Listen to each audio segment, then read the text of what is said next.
11 मे 2025. 3 दिवसानंतर अखेर तो क्षण आलाच. बंदुकांचा आवाज थांबला आणि क्रिकेट पुन्हा श्वास घ्यायला लागलं. भारत आणि पाकिस्तानमधील संघर्ष 7 मेच्या मध्यरात्री ऑपरेशन सिंदूरने पेटलेले युद्ध, UN आणि बाकी काही देशांच्या हस्तक्षेपानं 10 मे रोजी तात्काळ युद्धबंदी लागू झाली आणि हे युद्ध शेवटी थांबलं. तणाव संपला, परंतु क्रिकेट अजूनही थांबलेलंच आहे.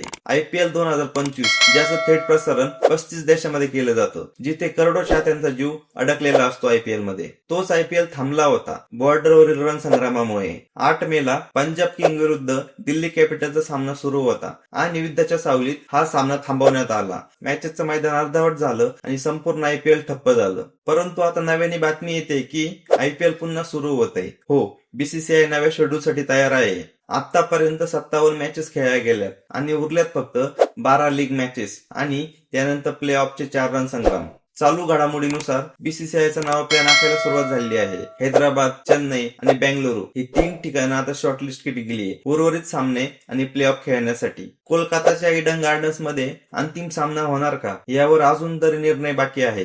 तसंच प्ले ऑफ साठी शर्यत अजूनही सुरूच आहे. त्यापैकीच टॉप कंटेंडर्स म्हणजे Royal Challengers Bengaluru, Kolkata Knight Riders, Chennai Super King, Mumbai Indians, Lucknow Super Giants, Delhi Capital, Punjab Kings, Gujarat Titans, Sunrisers Hyderabad आणि राजस्थान रॉयल्स. परंतु या स्पर्धा आता फक्त ट्रॉफीसाठी नव्हे तर IPL वाचवण्यासाठी खेळल्या जात आहेत. कारण मागचे 3 दिवस युद्धात गेले, पण आता 28 कॅमेरे, 100 माइक्स आणि लाखो टाळ्यांच्या आवाजामध्ये एकच घोषणा होणार, ती म्हणजे let's the game being again. कारण क्रिकेट थांबलं होतं देशासाठी, पण आता देश पुन्हा क्रिकेटसाठी उभा राहतोय.